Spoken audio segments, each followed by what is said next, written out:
Bueno, y estamos ya en el cuarto video que nos toca presentar en esta materia de los procesos de cambios culturales.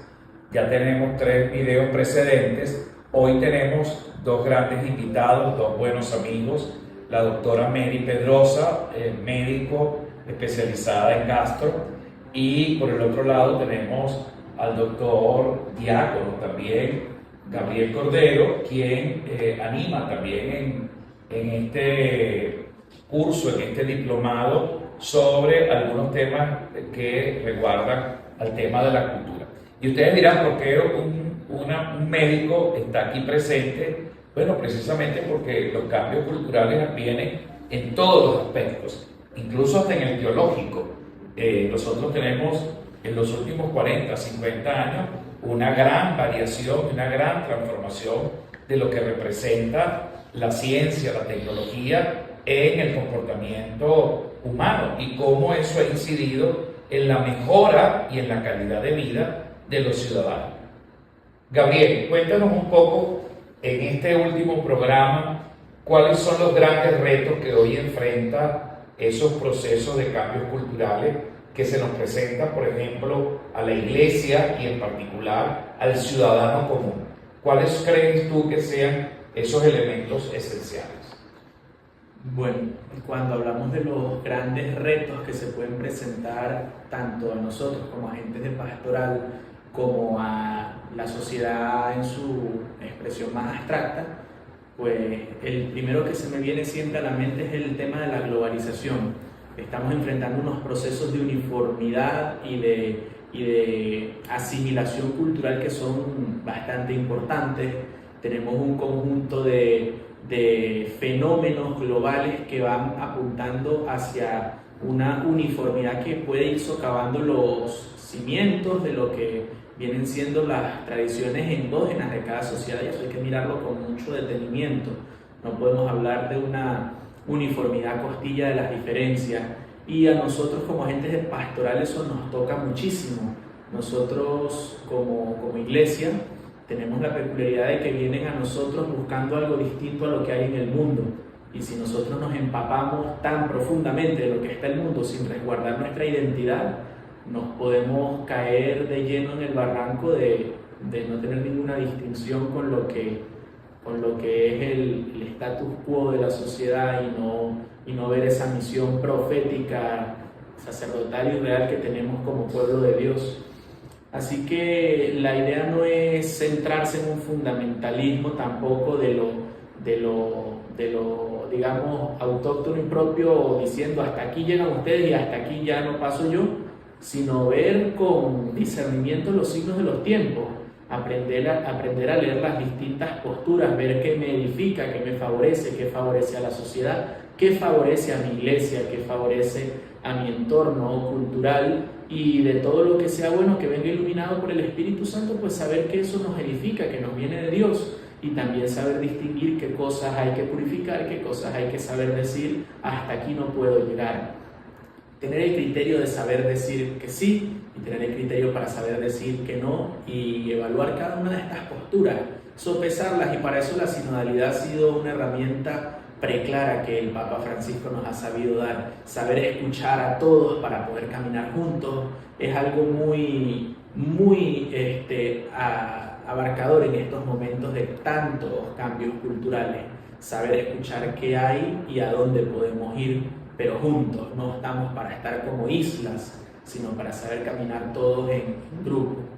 No, y hay un elemento también importantísimo, y es que digamos que lo que hoy la iglesia enfrenta es un elemento bien importante, porque hace 70, 80 años era impensable que a un sacerdote se le pudiese refutar cualquier cosa que dijera, o un obispo, o cualquier autoridad de la iglesia. Era como sacrosanto palabra. Y fíjense que con el devenir del tiempo, muchas de las, digamos, de las modalidades que la iglesia utilizaba, como era el saludo, se le solía besar las manos a los curas, no solamente a los obispos, se le besaban a los sacerdotes las manos, había como una especie de reverencia y un respeto sagrado hacia todos los elementos religiosos que pudiésemos de alguna forma familiarizar. Y hemos visto que con el devenir del tiempo, pues todo eso ha venido transformándose. Hoy en día, pues si es posible, hasta una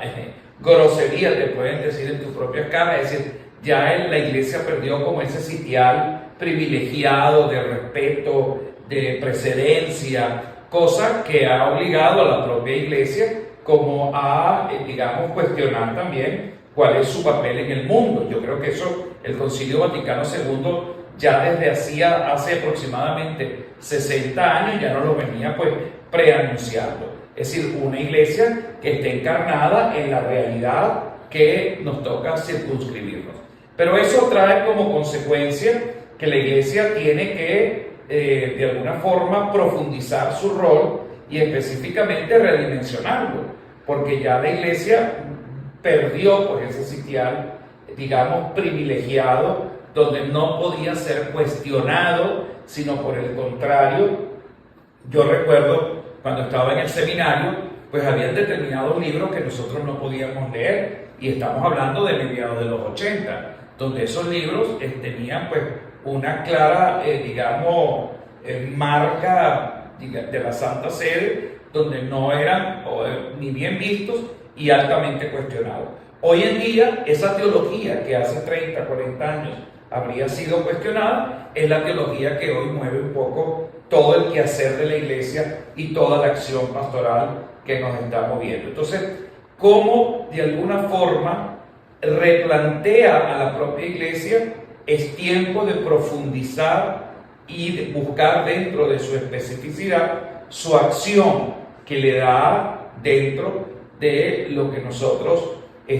podemos de alguna forma participar en esa acción que nos circunscribe en el entorno social. Y creo que eso es bien importante, porque eso obliga que nuestros sacerdotes, nuestros religiosos, nuestros futuros pastores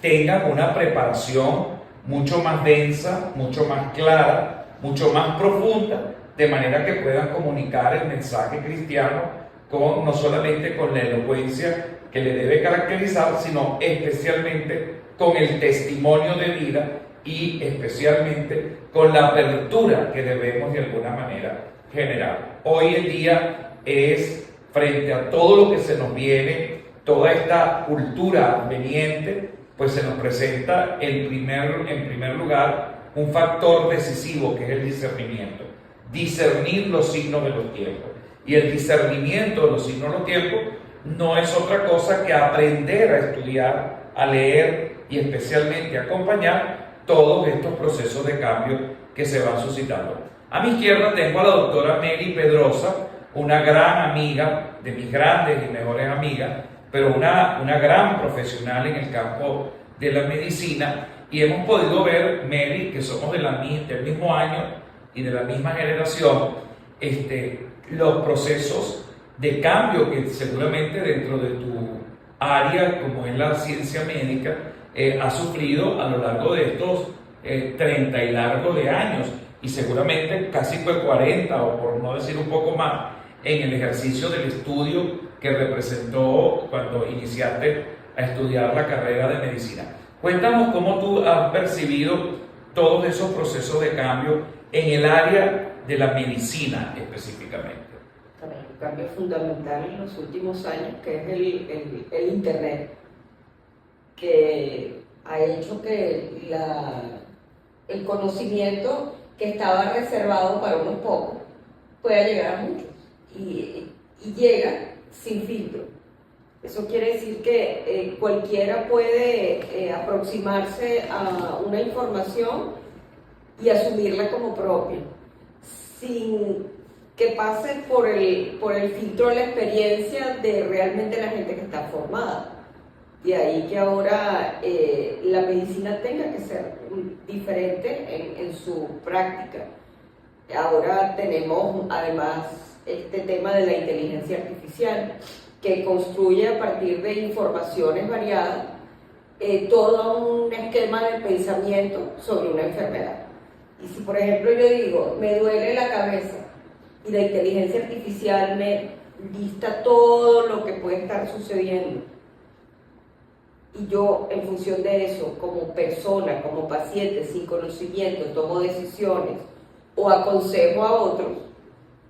pues estamos perdiendo como lo esencial de la medicina, que es el contacto del médico con el paciente, que es realmente donde se construye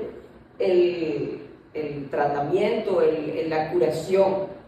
Creo que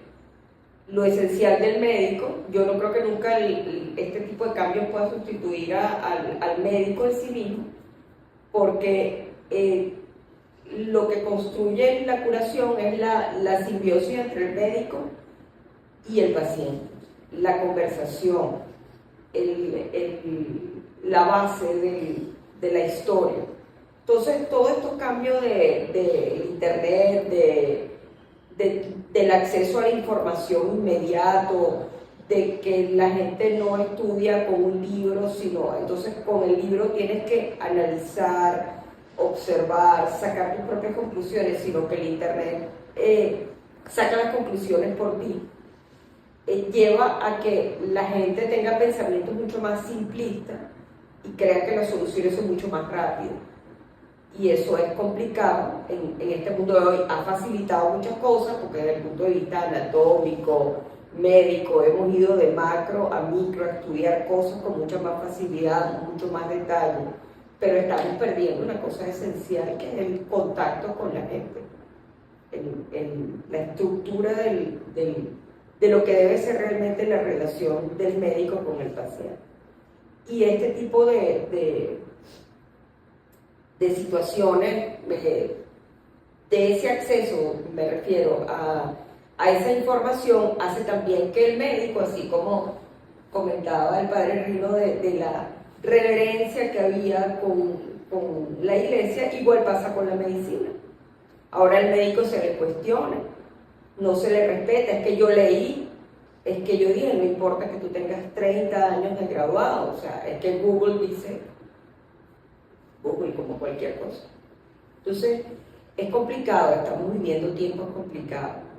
pero como profesionales creo que siempre lo que hay que rescatar es eso, que no hay pacientes que no se cure, hay gente que lo que necesita es ser escuchado, y no hay paciente que no se cure con una palabra amable, comenzando con una palabra amable, y creo que eso también tiene que ver con la iglesia y con lo que ustedes tienen que comunicar, la articulación entre realmente, que ustedes son como la representación, el puente, la bisagra entre la persona y su espiritualidad. Claro, y yo creo que de eso puedo dar mucha fe, porque indiscutiblemente la doctora Mary ha sido una de mis grandes y mejores amigas durante muchos años, y además de eso, pues yo siempre he presentado como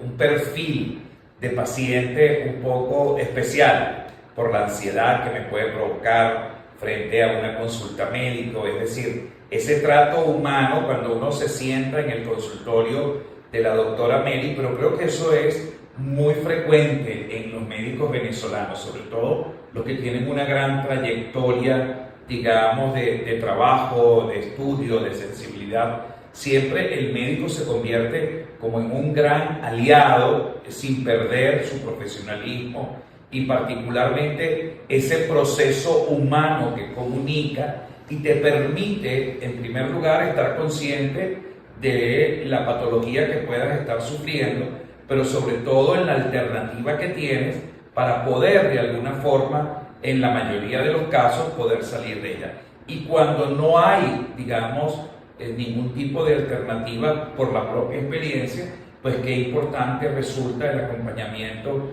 de un profesional que te permita, pues, y llegar a tus últimos momentos, poner en orden lo que te queda por poner, para luego, para los que tenemos fe, poder ir a disfrutar de la vida eterna a la cual los que tenemos fe, pues, creemos.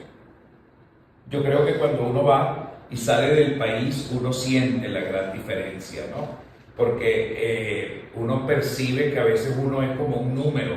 que uno es como un cliente, o sencillamente es alguien que obedece a un factor, a un procedimiento que hay que llevar, un protocolo al cual no se puede uno desajustar, y que muchas veces el propio paciente pues sufre de la indiferencia, de la crueldad o de la crudeza misma de lo que ya en sí mismo lleva la propia enfermedad. Pero la medicina entonces se convierte en un gran reto, y creo que es verdad, el doctor Google, como usted lo había nombrado, una de las grandes tentaciones que tenemos hoy es justamente frente a los síntomas que tengamos, pues inmediatamente consultamos, y a veces salimos con un dolor de cabeza peor, porque a lo mejor lo que nosotros pensamos tener, definitivamente el diagnóstico es totalmente errado. Entonces,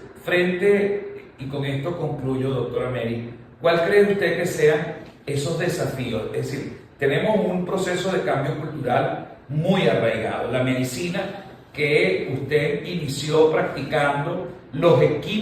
primeros equipos que usted conoció son muy diferentes a los equipos que hoy usted utiliza. Eso ha significado, por un lado, la adecuación tecnológica en el campo médico, en el caso suyo como especialista en gastro, es decir, todo lo que tiene que ver con la alimentación, todo lo que tiene que ver pues, con toda la parte de la alimentación. Yo de eso evidentemente entiendo poco y no quiero entender más de lo que humanamente uno puede llegar como un no médico, es decir, como una persona común y corriente, pero usted inició con unos equipos y ahora tiene otros, y probablemente dentro de nuestra etapa, digamos, final como profesionales, cuando ya alcancemos la tercera edad, que esperemos que pase un poquito más de tiempo, nos daremos cuenta que lo que viene, lo que está por venir frente a nuestras propias narices, va a redimensionar, lo habíamos dicho en el programa anterior, la mitad de las carreras profesionales quedarán barridas, quedarán sustituidas por máquinas, quedarán sustituidas y simplificadas, y por supuesto aparecerán otras. Tu hijo hoy en día pues estudia una carrera que hace 30 años no existía, pues, ¿no? Y que hoy en día se convierte en una de las carreras probablemente que van a tener pues una mayor plaza de trabajo, va a tener un mayor lucro y va a tener una mayor demanda, por ponerlo un poco más elegante. ¿Qué ha significado esa complejidad entre lo que recibiste y lo que ahora ejerces y lo que vendrá? Bueno, hay que adaptarse a esos cambios con estudio, con paciencia, porque mejoran la capacidad diagnóstica, mejoran el tiempo de trabajo, pues optimizan el tiempo de trabajo, y bueno, obliga a uno a mantenerse además formado y siempre en la línea de saber las cosas novedosas que hay, pero al mismo tiempo pues plantean un reto porque cada vez van sustituyendo, cada vez son más especializados, y los exámenes van sustituyendo ese elemento de construir la historia y el pensamiento del paciente. Es decir, podemos llegar a algo micro, cada vez sabemos más de cómo funciona el cuerpo, de cómo podemos entender el funcionamiento de órganos que a lo mejor nos parecían como de los cuales conocíamos 2 o 3 cosas, el cerebro, el intestino, pero eso hace que la gente, tal vez muchos médicos de ahora, se centren más en solicitar cosas para ver y no para pensar, y no para analizar, y no para combinarlos con la historia del paciente. Entonces es un reto realmente. Bueno, esperemos adaptarnos